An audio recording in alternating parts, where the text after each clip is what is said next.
So my husband passed away unexpectedly last year. It completely took us all by shock. That's Kouri Richins being interviewed on television about a book that she wrote after the death of her husband, and the purpose of the book was to help children deal with grief. But there's a twist.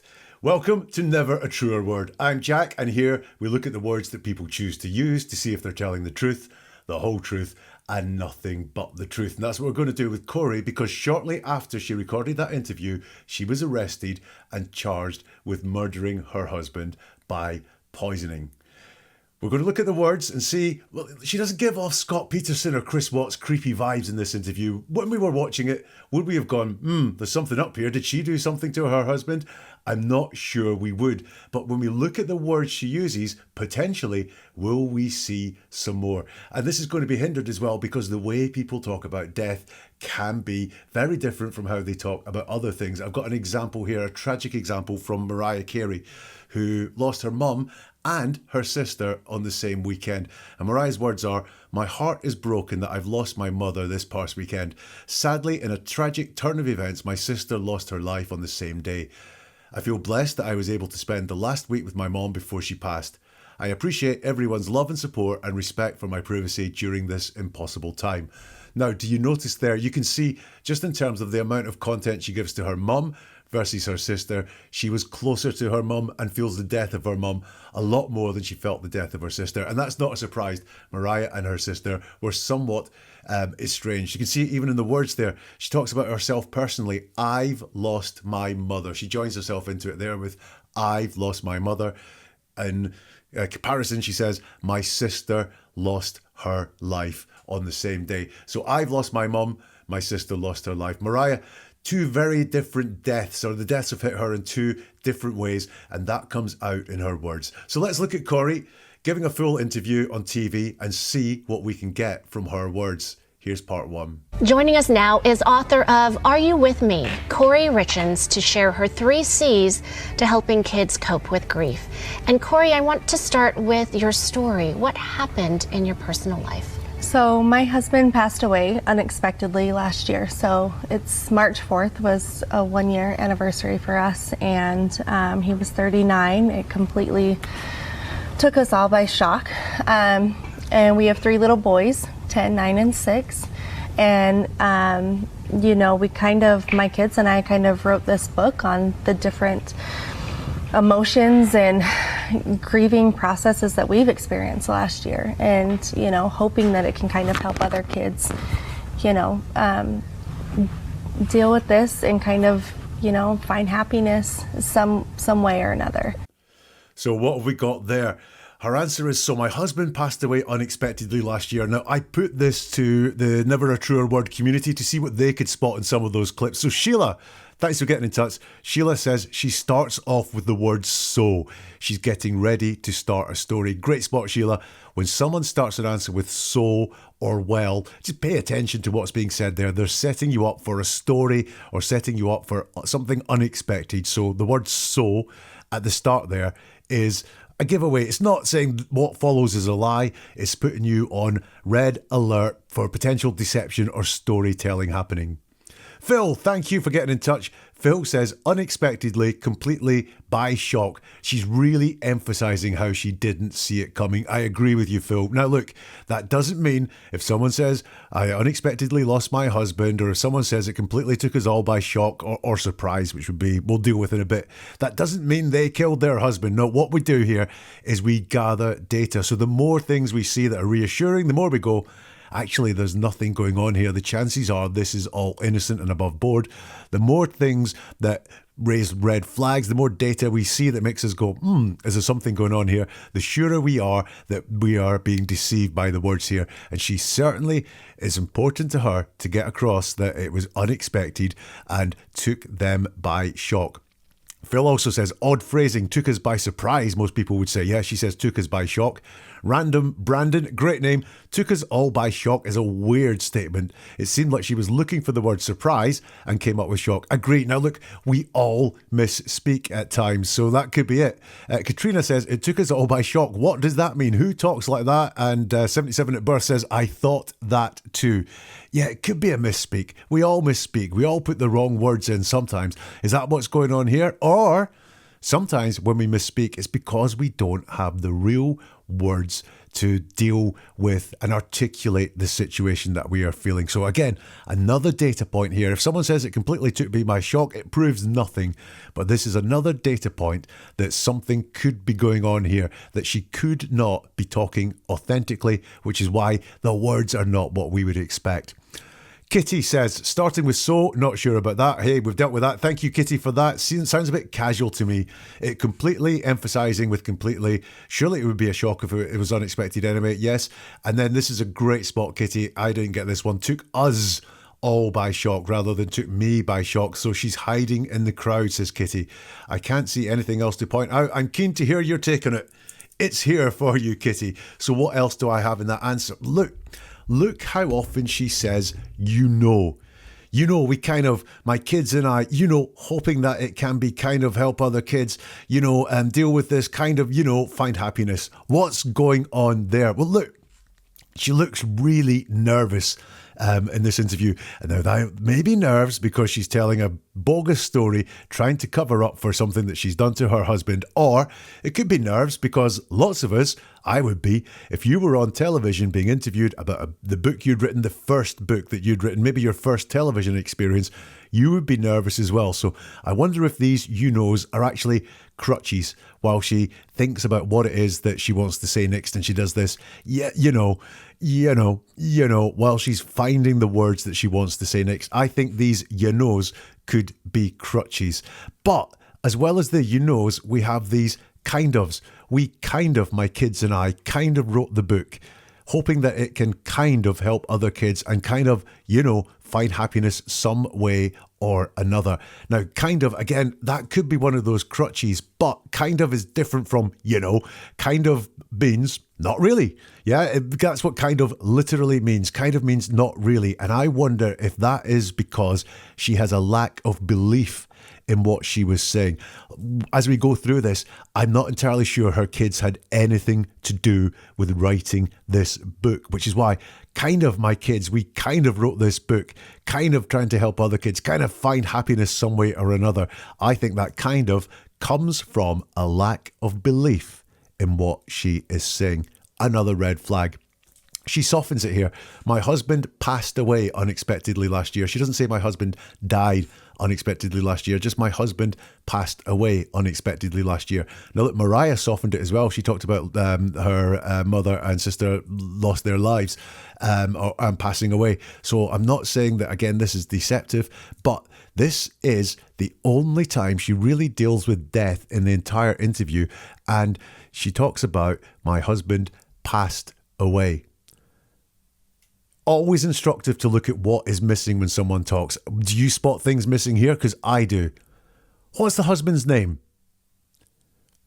Just talks about my husband. When we're close to people, we tend to use their name. Even if it's to introduce them, we might call them my husband and he later on. But she never names her husband. Eric was his name, by the way. Let's do him the honour of being mentioned here. Eric was the husband's name. How did he die? She does not go into any detail about how he died, apart from it was unexpected. She doesn't tell us that it was a car accident or a sudden illness or anything like that. She just says unexpectedly that took us all by shock. And she doesn't talk about her feelings at all here around the death, apart from the death took us by shock. But death is bigger than that. Death is someone going from your life entirely, going from their life entirely, but going from your life entirely. And she doesn't talk about that whatsoever. So I've got things missing there. Again, if someone doesn't use a name, if someone says my husband died but doesn't say how, it's not suspicious necessarily. But when we start adding up all these data points that we've noticed, I think there is something going on here. Does she dodge the question? The question it's asked is, what happened in your personal life? And she does deal with it straight away. She says, my husband passed away unexpectedly last year. And later on, she does do a little bit more about what happened in her personal life. She said it completely took us all by shock. The rest of it is filler and fluff. It is not what happened in her personal life. This is an obvious question about tell us that your husband died. It's not tell us about the book. It's what happened in your personal life. And she very quickly says, my husband passed away last year, and then moves on to talking about writing this book and about the different emotions and the grieving process that we've experienced last year. I think this is moving from something she doesn't want to talk about, the death of her husband, onto safer ground, somewhere where she feels much more secure talking, and that is around the book. One last spot with this one is she says at the very end, we're hoping that it can help other kids. She doesn't say exactly which kids, just other kids, just these amorphous other kids. It's obviously other kids who have suffered loss or the death of a loved one, but she doesn't say that. And this is another red flag. Look, people helping other people is a good thing. It's not a bad thing. But when people say they're what they're doing is for the benefit of others, it's not to benefit themselves. Very often used when someone is got some guilty knowledge of something and wants to get the public on their side and wants to enhance their image and look like a better person. And it's especially noticeable when they say they want to help other people, or I'm doing this for other people, or I don't want anyone else to find the same thing happening to me, but they don't get really explicit with what they are doing. They just talk about their desire to help other people. That's what I got from that first answer. Let's have another listen. Joining us now is author of Are You With Me, Kouri Richins, to share her 3 C's to helping kids cope with grief. And Kouri, I want to start with your story. What happened in your personal life? So my husband passed away unexpectedly last year. So it's March 4th was a 1-year anniversary for us, and he was 39. It completely took us all by shock. And we have 3 little boys, 10, 9, and 6. And, my kids and I kind of wrote this book on the different emotions and grieving processes that we've experienced last year. And, hoping that it can kind of help other kids, deal with this and kind of, find happiness some way or another. Now, there's some really good interviews out there with the 2 women doing the interview here, because they felt something was off here. I don't think they could put their finger on it at the time, and I'm not blaming them for that, but they certainly spotted that she wasn't quite answering the questions, and they probably wanted to get more emotion out of her. So at the end of that, they kind of realised that, and so they ask a question designed to get a little bit more emotion. Have a listen. Find happiness some way or another. And to make sense and process, I'm Yes. sure. And I'm sure you felt that going through and trying to explain it and articulate it for you and your boys. Yes, exactly. And so I've done, I'm new to all of this, so kind of doing, research and reading books and things to try and understand, not only how to grieve as a widow, as a wife, but also, with my kids, how to help them understand what just happened. And what I have kind of found is, as I mentioned, it's kind of the 3 C's is how I visualize it. And it's, connection, continuity, and care. And it's, making sure connection is the major one, and making sure that their spirit is always alive in your home, and memories are always brought up, and doing things that your loved ones love to do, whether it's riding bikes or their favorite dinner, and just constantly, talking about them. And by the way, I know there are some body language experts or enthusiasts in the Never a Truer Word community. I obviously don't deal with body language here, but if you do spot anything, let me know in the comments or on the socials. All the details are in the show notes. Listen back to that answer. And this video, by the way, very hard to track down. Funnily enough, the television station that aired the interview, they've taken it off their channel. And one of the first versions I found of it was on a YouTube channel dealing with domestic abuse. And someone was analysing the interview to see if there were signs of domestic abuse that had taken place within this relationship. So this next spot is not from me, it is from that channel, but I agree with it entirely, which is, if you remember, Kouri has just given her first answer, which is very waffly, very vague, very stuttery, full of your nose and kind ofs. And the host sums it up in the question. I'm sure you felt going through and trying to explain it and articulate it for your boys.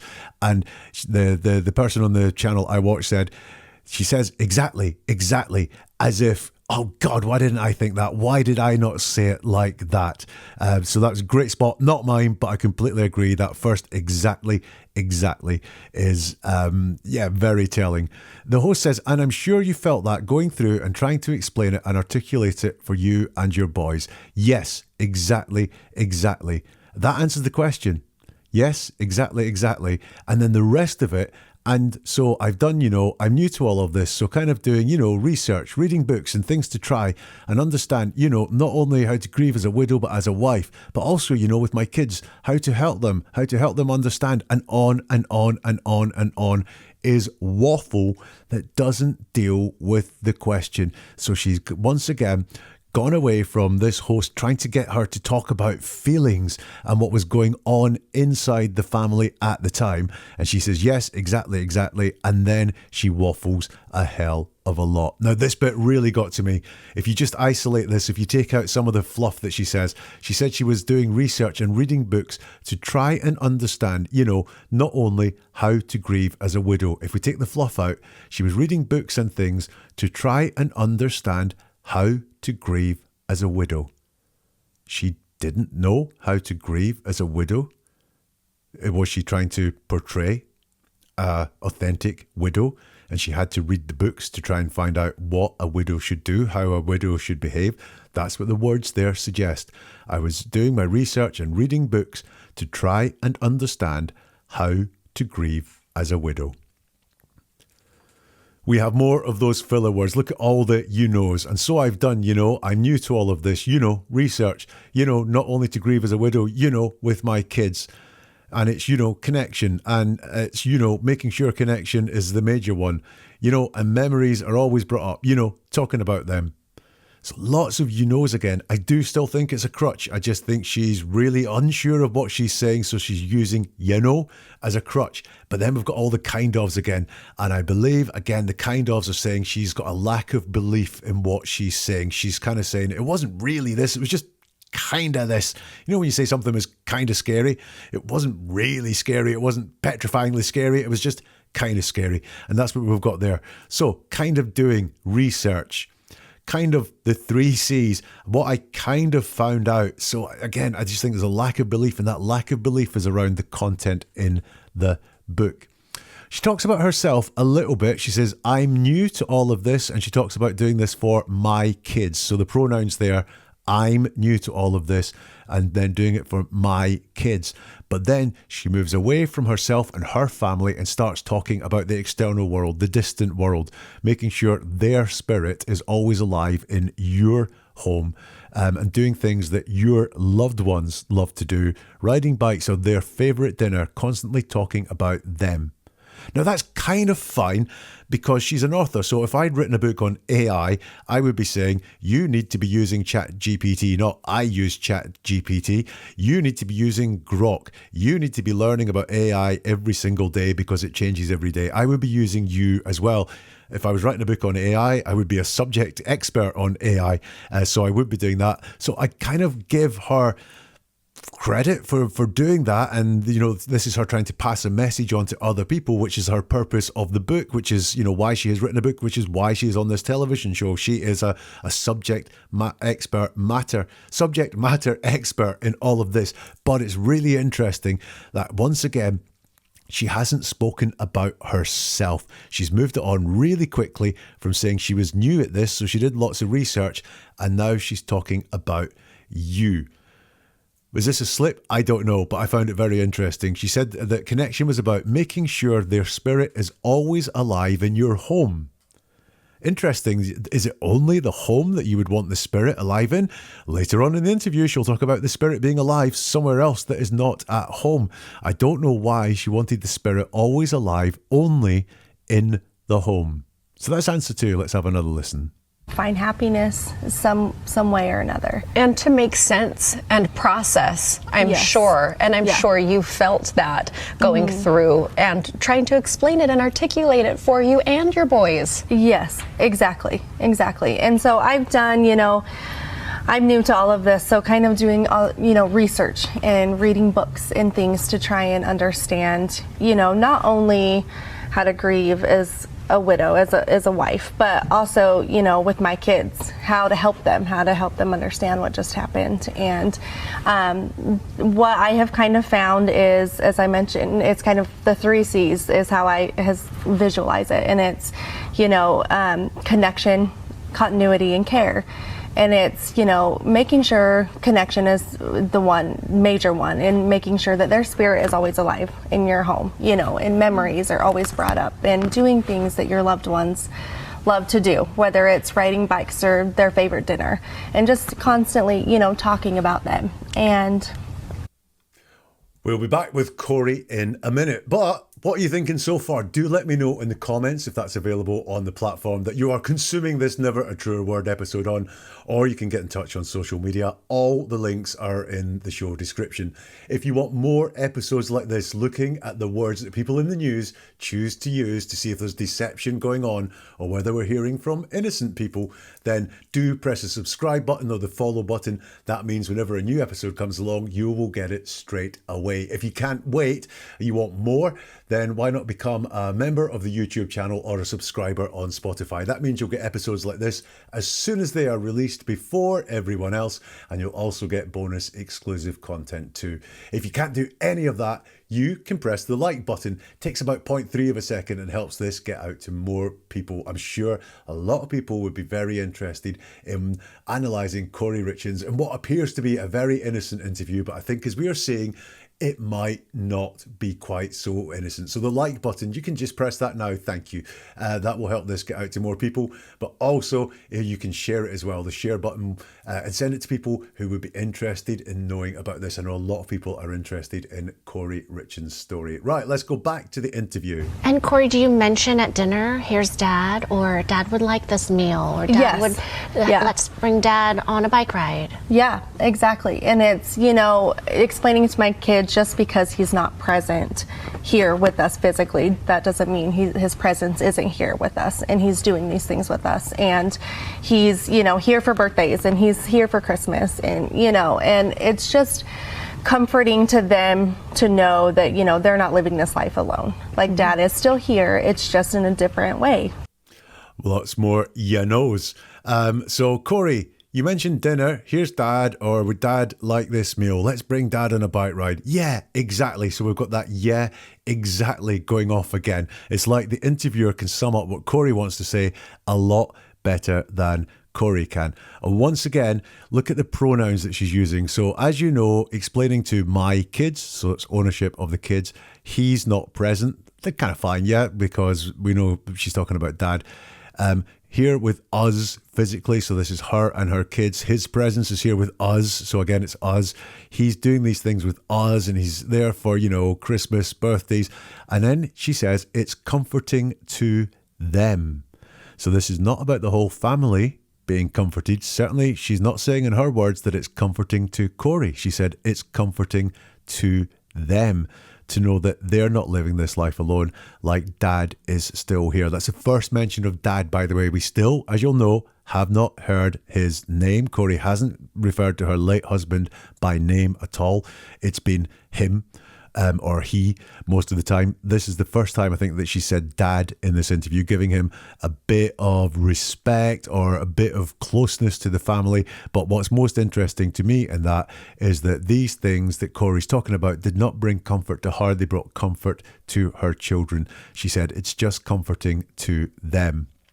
Earlier, she said that she wanted her husband to be around all the time, and now he's just there for birthdays and for Christmas. That's just 4 days in the year now that she's quite happy to have him around. And she says about her kids that if they feel that their dad is around, they're not living this life alone. Well, wait a minute, Kouri, you're still there.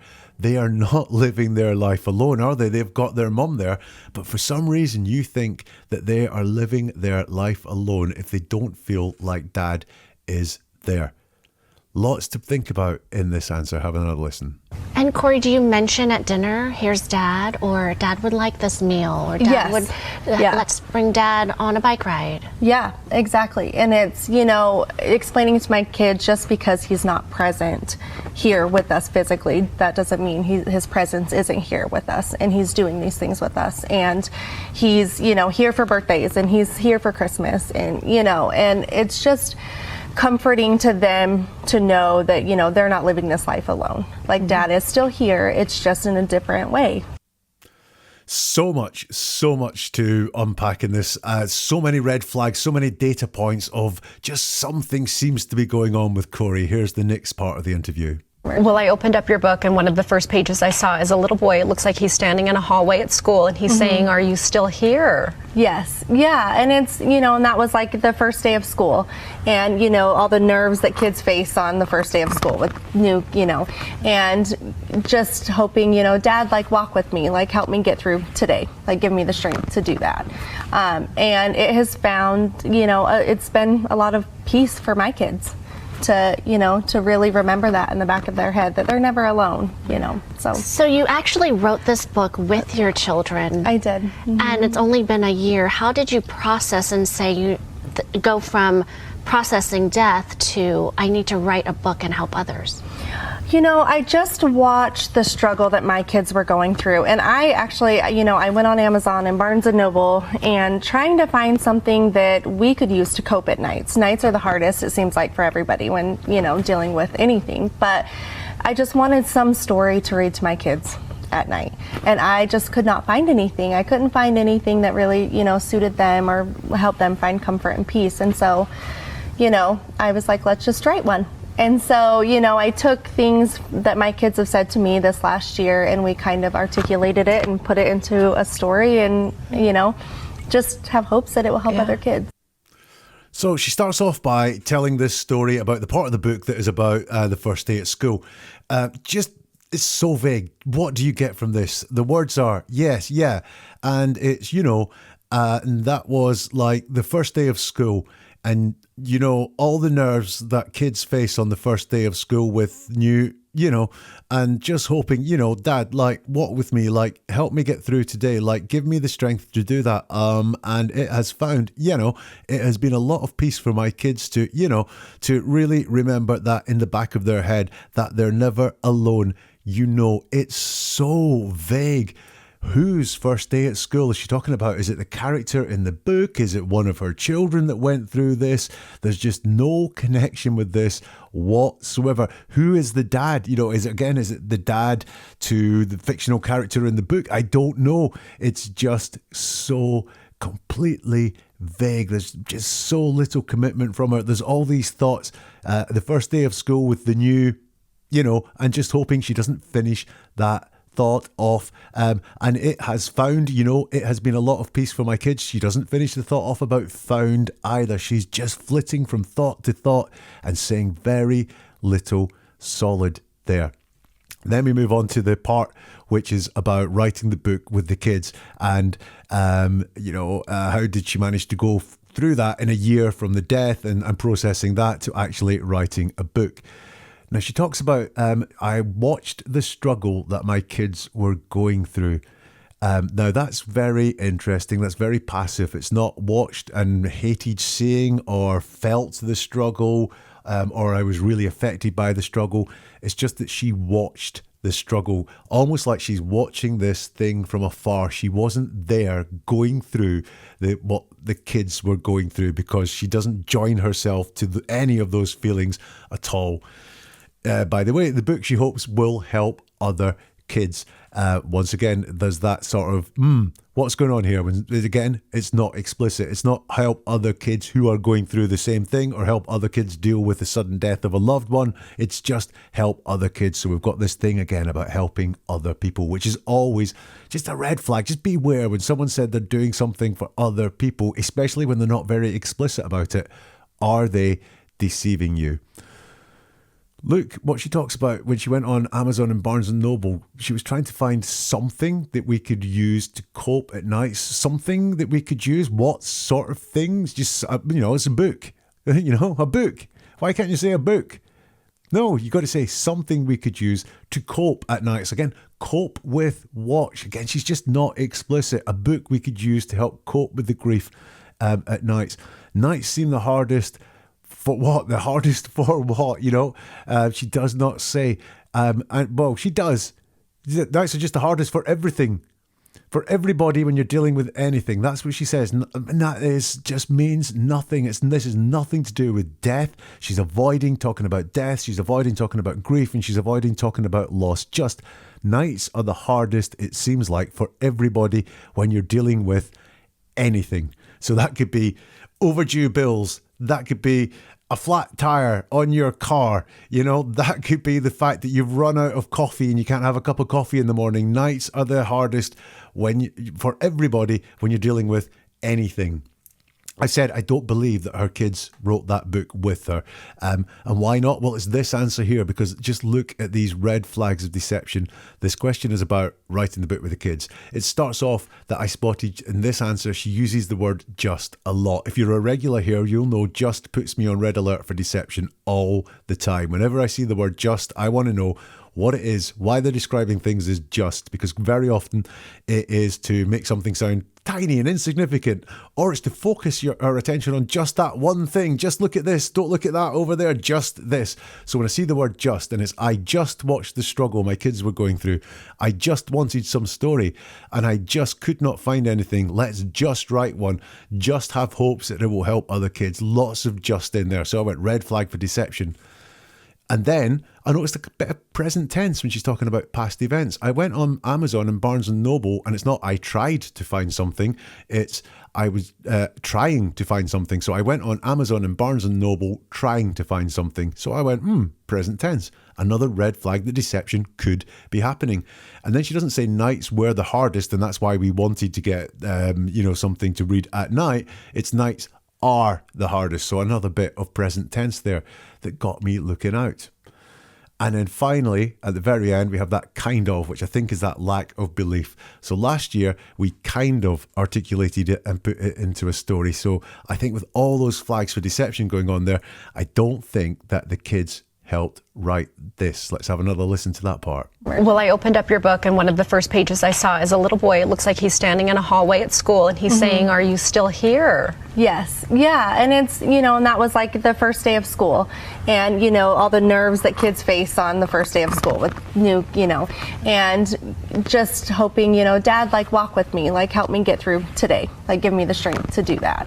And it has found, it's been a lot of peace for my kids to really remember that in the back of their head, that they're never alone, So you actually wrote this book with your children. I did. And it's only been a year. How did you process and say you go from processing death to I need to write a book and help others? I just watched the struggle that my kids were going through, and I actually, I went on Amazon and Barnes & Noble and trying to find something that we could use to cope at nights. Nights are the hardest, it seems like, for everybody when, dealing with anything, but I just wanted some story to read to my kids at night, and I just could not find anything. I couldn't find anything that really, suited them or helped them find comfort and peace, and so, I was like, let's just write one. And so, I took things that my kids have said to me this last year, and we kind of articulated it and put it into a story, and, just have hopes that it will help other kids. Let's have a listen now to the last part of the interview. Grief is not linear, and this sounds like it's a touchstone when you need it to come back to for you and your boys. So the first one you had mentioned was connection of the 3 C's, keeping the person's spirit alive. The second, continuity. Yes, and that's, just making sure you're trying to stay, as much as you can on routine, and, whether that's sports or pick up and drop off from school, or community activities, just, trying to stay in a routine as much as possible. And then the last C is care. Yes. What does that mean? So, on top of just loving your kids and hugging them and kissing them and, extra cuddles and everything, I think it's important that I've learned to really affirm, their feelings. When they're mad or they're sad, it's just that affirmation of, I understand, that you are upset, because of this, let's talk about it. And so I think really it's not, it's the emotional and physical touch of it, but really letting your kids understand that you know why they're feeling the way that they are feeling, and it's okay, and let's deal with it and talk about it. I think that is one of the most revealing parts that we've seen yet. She's asked about grief not being linear, and then asked to talk about 2 of the 3 C's that she mentions in her book. And she's gone very remote again. She's very distant. It's just making sure you're trying to stay as much as you can on routine, so she's just gone completely remote. She's asked about continuity, and her version of continuity is being on routine, and then it's just all about dropping off and picking up. So you're on routine, you're doing the sports drop, sports or pick up and drop off from school or community activities. So this second C that she mentions in this book can only be explained by dropping your kids off and picking them up. Is that really going to comfort them when they've lost someone? I don't think so, but that I think is what we've got going on there. Then she's asked, the last C is care. What does that mean? And once again, there is a little bit of remoteness here. So she talks about loving your kids and letting your kids understand why they're feeling the way they are feeling is okay.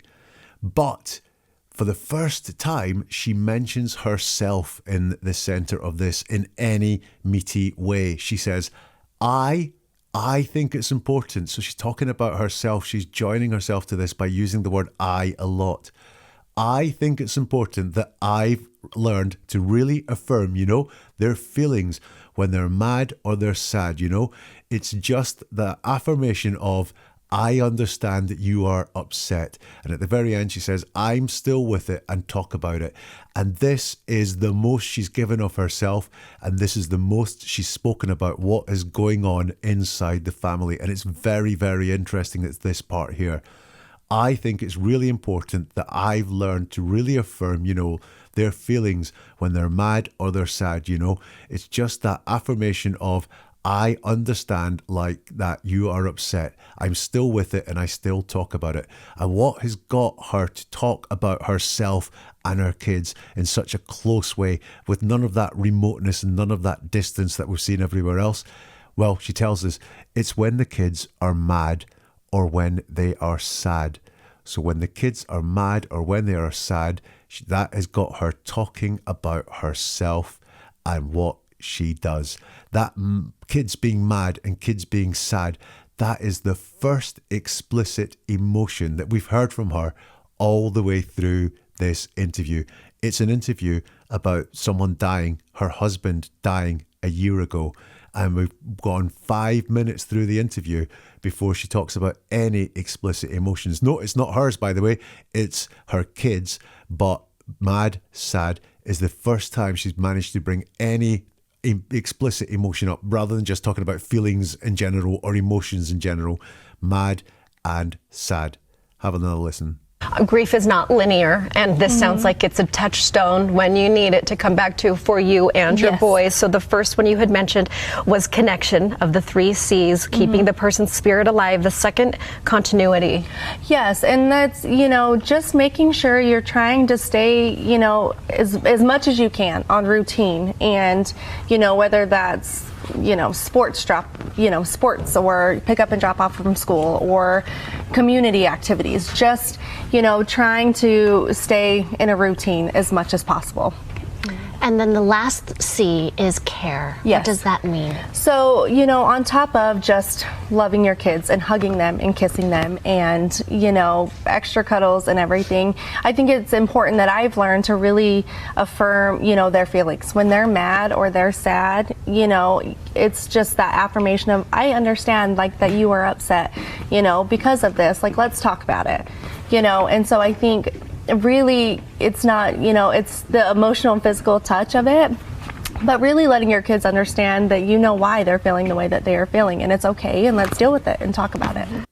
That's Kouri Richins, children's author, expert in grieving and getting over loss.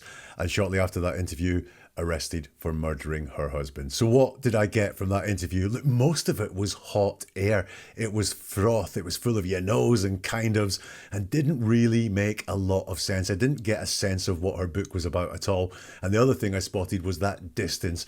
She didn't mention her husband. She didn't really talk about death, and she kept putting things onto you rather than talking about her. What was really worrying is what she didn't do. She didn't name her husband. She didn't call him Eric once at all. She didn't honour him in any way. She didn't laud him, say what a great father he was, what a great person she was. She doesn't say she misses him at all. She doesn't say that. She said she doesn't know how to grieve. Well, why would that be? And she doesn't talk about death in any way whatsoever, apart from saying it was unexpected. She doesn't talk about the manner of death, and she just pushes death very, very far away. Odd for someone that's written a book about how to grieve. And what about that book? It's explained so badly. Look, do you know what it's about? Is it a real story? Is it a graphic novel? Who's in it? Is it the story of her kids, or is it... She just doesn't say. It's explained really badly. She has these 3 C's. It only boils down to 1 C, which is just carry on doing what you were doing. That is entirely what she says the book is about. It's just very odd in terms of books. The big thought behind the book, though, is keep the dead person alive. Just keep on doing what you were doing and pretend the dead person is there. What is going on there? Could be that if she was to be accused of murder, she could go, well, wait a minute, I've written a book saying that more than anything, I just keep trying to have my husband around the house. We act as if he's still there. We do the things that he used to do. If that's how I feel, if that's how I act now, would I really have killed him if I still want him to have her be around now? That's the theme of the book. It's that she just wants her husband around all the time. So how could she have killed him? And let's talk about confirmation bias, because as I said, I could have watched this interview and probably would not have gone, there's something going on there. Did she murder her husband? She's being very suspicious.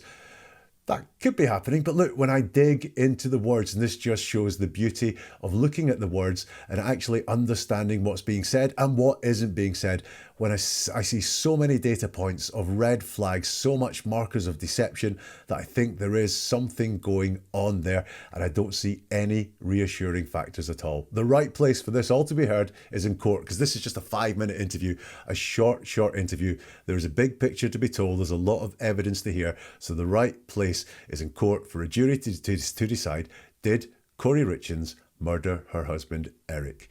If you want more like this, then why not subscribe or follow if you're on Spotify?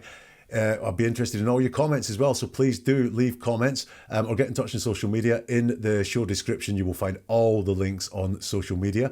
The like button, look, this takes hours to put together. The like button takes that amount of time to actually press, and that helps this get out to more people and will repay those hours the more people that watch this and understand a little bit more about how to look at what people are saying or people are writing and see what's going on, maybe with just people very close to them in their lives, to understand a little bit more about the language of truth and the language of deception. Please share this as well on social media or in any of the communities that you're in if you think there are people that would be interested in understanding a bit more about the Kouri Richins story. And if you want even more, if you want exclusive content, and if you want to get episodes like this before anyone else, you can subscribe on Spotify or become a member of the YouTube channel too. If you do any of those things, thank you so much. If you do the like button, I will like you the most. Neveratruerword.com is the website address. There you will find podcasts, you will find more videos. There's a couple of books as well if you want to take a deep dive into understanding the language that is all around you, including deception and including uncoding the truth as well, which is just as important as deception. Also there at neveratruerword.com, you'll find an email address. I've had many interesting conversations with people on email over the past couple of weeks. So if you want to get in touch, you want to do it privately, then email there through the website, neveratruerword.com. And we'll see you for something new soon from Never a Truer Word.